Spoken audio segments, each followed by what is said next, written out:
Hello and welcome to Always Elite. Today we're going to review AEW Dynamite from February 12th, 2020 from Austin, Texas. Now we're going to try something a little different this time. I'm going to read each match and give you the result, and then I'm going to go into the details of it. So here we go. See if you like this. Let me know in the comments if you like it this way.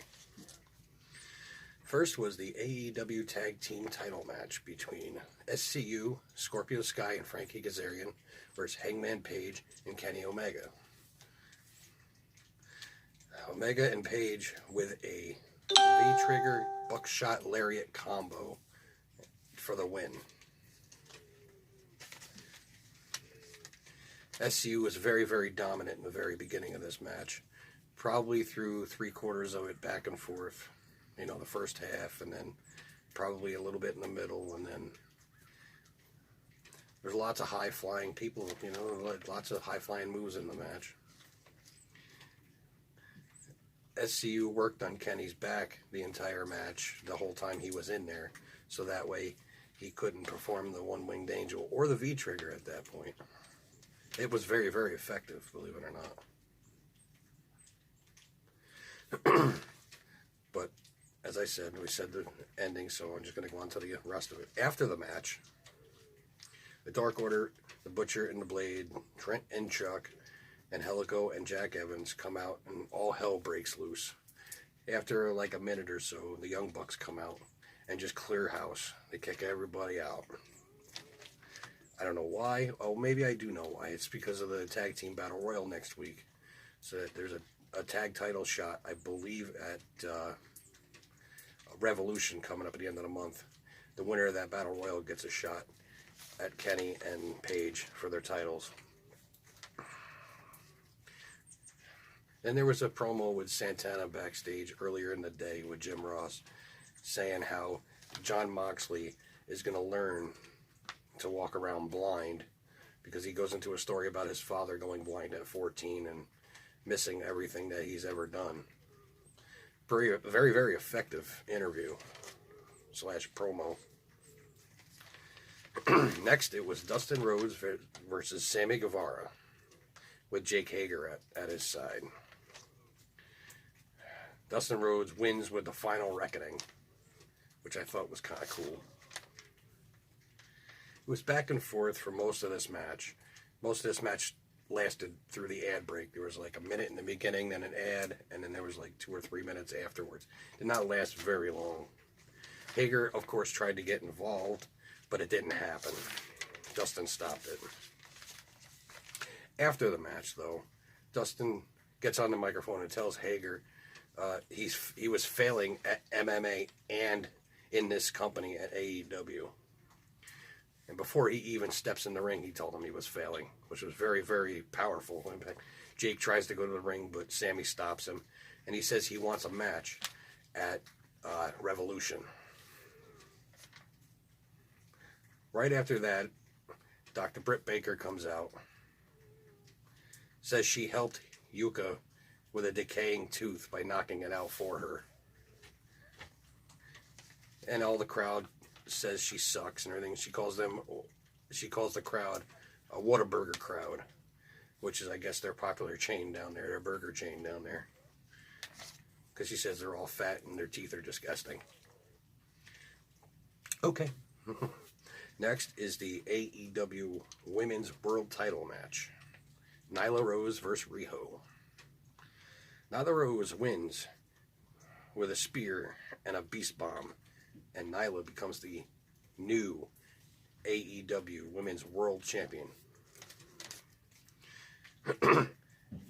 Although throughout the match, every time Nyla tried to get some type of advantage with her power, Riho would somehow use her speed and agility to get out of it. Nyla resorted to dirty tactics to eventually win the match. Okay. During the break, after the match, Nyla has an altercation backstage with Kenny Omega. I couldn't hear what they were saying because the commercial was playing over top of it, but pretty much she was saying that she's the new champ and there's nothing that Kenny can do about it because Kenny brought Riho into the company and he liked Riho very much. He likes that Joshi style wrestling, so that's why he was very mad at her. He looked like he wanted to hit her, which was kind of funny. Then we had Jericho talking trash to Moxley. It says if he survives this week against Santana, he's going to face his hitman. He says he found somebody, and it was Jeff Cobb. Now, if you don't know who Jeff Cobb is, go to NJPW and watch some of his matches from the previous year or so. He's a very, very good wrestler. Next, it was MJF versus Jungle Boy. MJF wins with the double cross. You know, the ripoff of Cody's Crossroads. I do have to say, though, even though MJF, nobody likes MJF anyway, he's the best heel in wrestling. Not just in AEW, but wrestling, period. At least that's my opinion of it. I think it's great.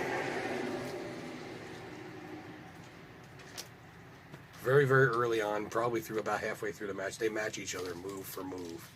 You know, one would do a move, then the other one would do one better, and back and forth. It was great. MJF uses very heel tactics to gain the advantage. But MJF can wrestle, like I said, if he wanted to. He's a very good wrestler.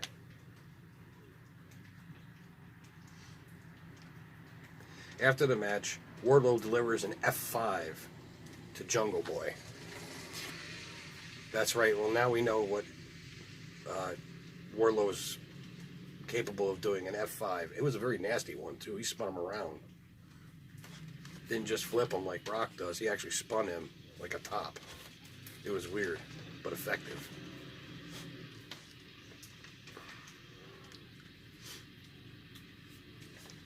Then we get to the main event.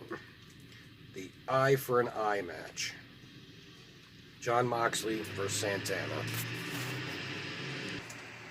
Whatever an eye for an eye match is, I don't know. I have no clue. It's just the name of the match, I guess, because it was a pretty standard match because they were outside the ring and the ref was counting, so I'm assuming it was a regular match. Jon Moxley wins with a paradigm shift, by the way. But Mox and Santana don't wait for the bell. They start brawling right out the gate, right outside, before Moxley even gets in the ring. Both men just beating the crap out of each other inside the ring and outside the ring. It's just a melee.